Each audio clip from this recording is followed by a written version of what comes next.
নমস্কার বন্ধুরা, আমি সাগর আবারও স্বাগত জানাই আমার ইন্ডিয়ান পলিটি প্লেলিস্টের ৩য় নম্বর ভিডিওতে। আশা করছি তোমরা এর আগের ভিডিওগুলো দেখেছো, তারপর এই ভিডিওটা দেখো, ঠিক আছে?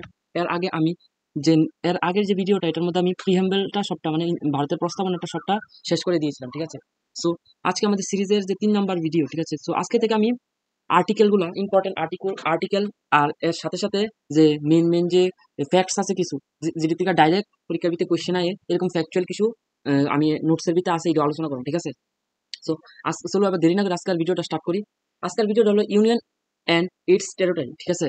তাহলে এটার মধ্যে আর্টিকেল 1 এর মধ্যে আমাদের কি করা হয়েছে?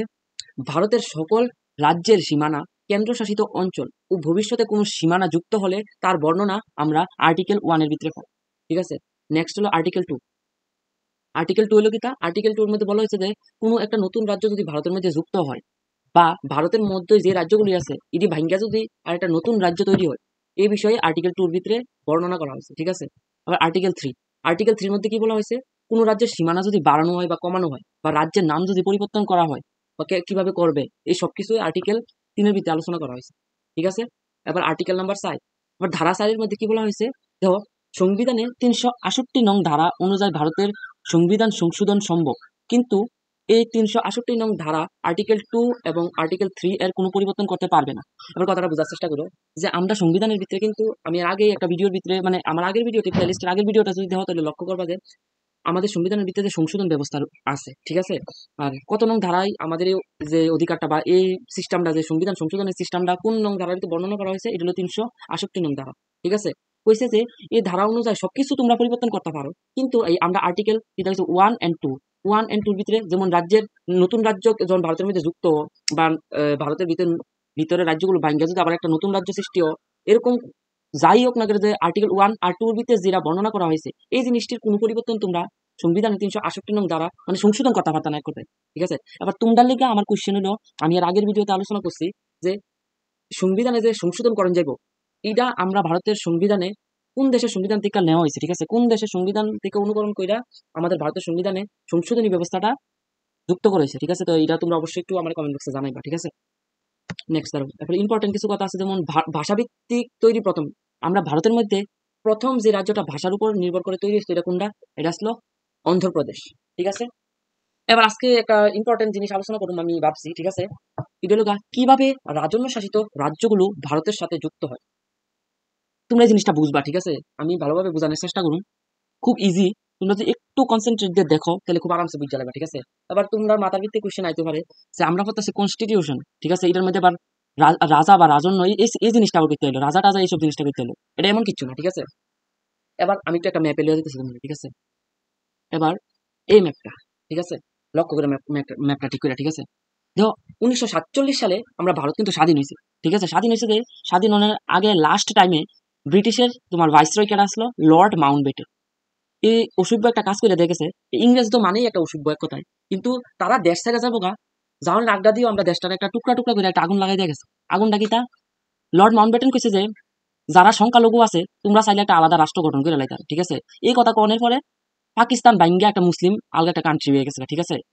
এছাড়া আরো কিছু জায়গা আসলো যেটার ভিতরে মানে ব্রিটিশরা তো ভারতের ভিতরে রাজত্ব করতেছে, ঠিক আছে? এছাড়া কাশ্মীর, জুনাগড়, হায়দ্রাবাদ, এই 3টা জায়গা আছে। এই 3টা জায়গার ভিতরে তারা ডাইরেক্ট শাসন করছে না, তারা রাজারে বয় রাখছে। এই রাজার কোনো পাওয়ার আসলো না, ঠিক আছে? এমনি ব্রিটিশরা বয় রাখছে যে তোমরা তোমার এরিয়া তোমরা কন্ট্রোল করো, আমরা শুধু ট্যাক্স দিবা, ঠিক আছে? তো যখন মানে এই জায়গাটা ইংরেজরা মানে ক্যাপচার করছে, মানে এটা সব মানে রাজারাতে সব দিয়ে রাখছে, এই জায়গাটা তারা শাসন করছে না, বাট তারা কইয়া দিছে যে এই 3টা রাজ্য, ঠিক আছে? কাশ্মীর, জুনাগড় আর লোকে হায়দ্রাবাদ, এই জায়গাটা রাজারা কইছে তোমরা শুধু আমরা ট্যাক্স কালেক্ট করে দিও, তোমরা আমরা লোক আর এর বেশি কোনো কথা নাই, ঠিক আছে? তো যখন তারা ইংরেজরা ছাইরা যাইতেছে তখন এই 3ওরা, এই যে হায়দ্রাবাদ, কাশ্মীর, জুনাগড়, তার ভিতরে একটা ফেস লাগাই দিয়ে গেছে। ফেসটা কিতা কইছে যে রাজন্য শাসিত রাজ্য যদি তোমরা চাও যে পাকিস্তানের ভিতরে যোগদান করবা, তাহলে তোমরা পাকিস্তানে যোগদান করে নাও, আর যদি চাও ইন্ডিয়ার ভিতরে থাকবা, হিন্দুস্তানের ভিতরে থাকবা, তাহলে তোমরা হিন্দুস্তানে থাকতে পারো। আর নাইলে তোমরা যদি চাও আমি ইন্ডিয়াতে যোগ দিতাম না, পাকিস্তানেও যোগ দিতাম না, আমরা আলাদা স্বাধীন একটা রাষ্ট্র বানাবো, এই একটা ফেস লাগাই দিছে, এই জিনিসটি করছে, ঠিক আছে? তো এই ফেসটা লাগাই দেওয়া কি হয়েছে, পাকিস্তান তো আলগা হয়ে গেছে, আলগা একটা কান্ট্রি হয়ে গেছে, আর লগে ইডিও এই যে ছোট ছোট যে স্টেটটি রাজন্য সাহিত্য মানে রাজার আন্ডারে যেটি আসলো, ইডিও কিছু কিছু ভাবনা কিছু চাইতেছে যে আচ্ছা একটা কাজ করি পাকিস্তানের লোক যোগ দিয়ে লাগে, আবার কিছু ভাবতেছে না আমি একটা কাজ করি নিজের স্বাধীন থেকে নিজের একটা আলাদা একটা কান্ট্রি বানাইলে, ঠিক আছে? এমন ভাবছে। তো আজকের আমার এই ভিডিওটার ভিতরে বোঝানোর মেইন বিষয় আসলো যে কিভাবে ভারতের যে সে সময়ে ভারতের তারা কিভাবে এই তিনটা যে এই রাজন্য শাসিত রাজ্য আছে এটা ভারতের আন্ডারে আনছে। তারা যদি অনেক আজকে যদি স্বাধীন থাকতো তাহলে তো এই বাবুসে কি একটা বিচ্ছিরি দেওয়া দিল ভারতের মধ্যে আরেকটা দেশ এনে ছোট্ট একটা, বা কাশ্মীর আলগোয়া গেছে পাকিস্তানকে যুক্ত হইয়া তো ইন্ডিয়ান ম্যাপের থেকে বাদ দিলে। তো আজ যে আমরা পড়ার বিষয় লগা এই তিনটা রাজ্যরে কিভাবে ভারতের আন্ডারে ভারতের রাজ্যগুলোর লগে যুক্ত করছে এটাই আমার পড়ানোর বিষয়, ঠিক আছে। ধরো আরেকটু জিনিস রয়েছে, দেখো ইডোই আমি এই জায়গাটার ভিতরে লিখছি, ঠিক আছে। এবার আমি তো কইছি তিনটা স্টেট আসলো, মানে তিনটা রাজন্য শাসিত রাজ্য আসলো, একটা আসলো হায়দ্রাবাদ, একটা আসলো জুনাগড়, একটা আসলো কাশ্মীর, ঠিক আছে। এবার হায়দ্রাবাদের অপারেশন পোলো দিয়া ভারতের আন্ডারে করা হয়েছে, আর জুনাগড়ের রেফারেন্ডাম মানে গণভোট দিয়া মানে ইন্ডিয়ার আন্ডারে করা হয়েছে, আর কাশ্মীরে অধিগ্রহণ করে সেটা। এবার এই সিস্টেমটা কি তা তুমি একটু বুঝো, একদম ইজি, ঠিক আছে। অপারেশন পোলো দিয়ে কারে যুক্ত করছে? হায়দ্রাবাদের। ভারতীয় সৈন্য আক্রমণ করে হায়দ্রাবাদের রাজ্য ভারতে যুক্ত করে, ঠিক আছে। এবার হায়দ্রাবাদ কোনো ম্যাপে দেখো, এই যে, ঠিক আছে। এবার হায়দ্রাবাদে মনে করো রাজা রাজা চাইতেছে যে না আমি স্বাধীন থাকুন, ঠিক আছে। এবার এই সময় কি হচ্ছে, ভারতের যে সৈন্যরা তার আগে এটার ভিতরে আক্রমণ করছে কইরা এই হায়দ্রাবাদের এই ইন্ডিয়ার যে রাজ্যগুলো এটার লোক যুক্ত করছে, এটারে কইছে অপারেশন পোলো, ঠিক আছে। এটার কি কইছে? Operation polo. হায়দ্রাবাদে আবার যুগ হয়েছে, আবার আরেকটা ক্যাডার হয়েছে, আরেকটা গাত্তেরা রয়েছে তোমার জুনাগড়। এবার জুনাগড়ের সিস্টেমটা একটু অন্যরকম, ঠিক আছে। জুনাগড়ের যে এটা জুনাগড় কোনো ম্যাপে এই জায়গাতে জুনাগড়ের রাজা চাইতেছে আমি পাকিস্তানে যোগদান করুন, আর জুনাগড়ের জনগণ চাইতেছে না আমি ইন্ডিয়ার রাজ্যগুলোর লগে যোগদান করুন। তারপরে ভারতে তারা ভারত সরকার একটা ব্যবস্থা করছে যে আচ্ছা ঠিক আছে তোমরা একটা গণভোট করি, গণভোট করে দেখা যাক কেডা পাকিস্তানে যাইতেছে, যদি বেশি সংখ্যক ভোট পাই যে পাকিস্তানে যাইতেছে তাহলে আমরা জুনাগড় পাকিস্তানে মানে যুক্তকরণের ইয়া দিয়ে দিব, ঠিক আছে। কিন্তু গণভোট যখন করা হয়েছে দেখা গেছে বেশিরভাগ মানুষই চাইতেছে যে ইন্ডিয়ার ভিতরে থাক, ঠিক আছে। তো এই গণভোটের ভিত্তিতে এই জুনাগড় স্টেটটারে ইন্ডিয়ার আন্ডারে মানে যুক্ত করেছে, ঠিক আছে। তাহলে এখানে হায়দ্রাবাদও যুক্ত হইলো, এখানে তোমার জুনাগড়ও যুক্ত হইলো। আর লাস্ট আরেকটা গাতেরা রয়েছে, কেটা গাতেরা রয়েছে কাশ্মীর। এবার কাশ্মীরের ঘটনাটা আবার আরেকরকম। কাশ্মীরের ঘটনাটা কি হইছে যে কাশ্মীরের রাজা আসলো হিন্দু রাজা, আর কাশ্মীরের বেশিরভাগ জনগণ আসলো মুসলিম, ঠিক আছে।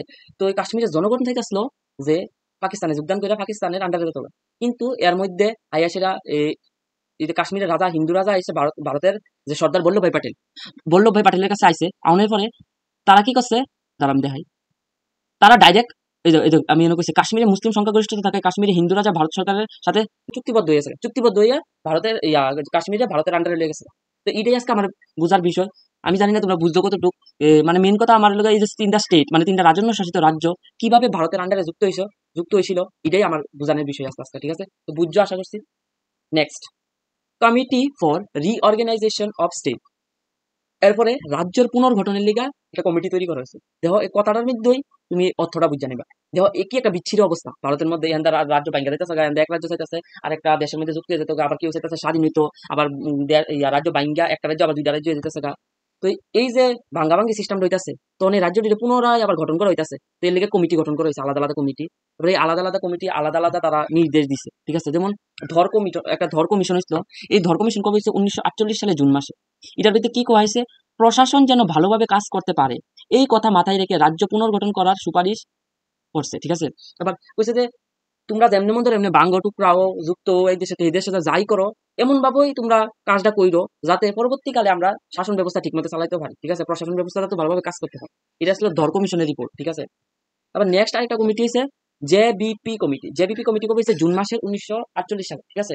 এবার এই কমিটির মধ্যে কি তার সুপারিশটা করছে? দেখো এই অবস্থার ভিতরে যেহেতু রাজ্য ভাঙ্গাভাঙ্গি স্টার্ট হয়েছে, একজন আরেক জায়গায় যাইতেছে গা, এক স্টেট আরেক স্টেটের লোক যুক্ত হয়ে যেতেছে গা, এক স্টেট থেকে আরেক দেশে আরেকটা দেশের লোক যুক্ত হয়ে যেতে গা। এর মধ্যে আরেকটা বিরোধ কি হয়েছে জানো নি? অনেক জায়গায় আমরা ইন্ডিয়ার ভিতরে তো 22টা ভাষা আছে, তো এমন আলাদা আলাদা কেউ চাইতেছে তামিল ভাষা যেটা আছে তার একটা আলাদা স্টেট বানাইলাম, আবার কেউ চাইতেছে যে তেলুগু যে ভাষা তার একটা আলাদা স্টেট বানাইলাম। এমন তোর করতে করতে মানে এমন একটা ভেজাল লেগে গেছে, ঠিক আছে। তো জেবিপি কমিটি সুপারিশ করছে যে এটাই বিপক্ষে কথা কিছু যে যেমনি হোক ভাষার ভিত্তিতে যত রাজ্যটিতে গঠন না করা হয়, ঠিক আছে। এটাই আসলে তোমার জেবিপি কমিটির সুপারিশ। নেক্সট আরেকটা কমিটি আছে তোমার এই ফজল আলী কমিশন 1953, এটা ডিসেম্বর মাসে আসছে, ঠিক আছে। এবার এই কমিশনটা এমন একটা কমিশন আসলো যে তারা সুপারিশ বা তারা চাইছে যে তারা কইছে যে তোমরা চাইলে ভাষার ভিত্তিতে রাজ্য গঠন করতে পারো, ঠিক আছে। এবার নেক্সট আরেকটা হলো স্টেট রিঅর্গানাইজেশন অ্যাক্ট 1956। এবার এটা লাস্টে হয়েছে, ঠিক আছে। এটার পরই আমাদের রাজ্যের মোট সংখ্যা মানে তখন তো 28টা আছে, ঠিক আছে। সেই সময় 14টা রাজ্য আসলো ভারতের মধ্যে, আর কেন্দ্রশাসিত অঞ্চল কয়টা আসলো? 6টা, ঠিক আছে।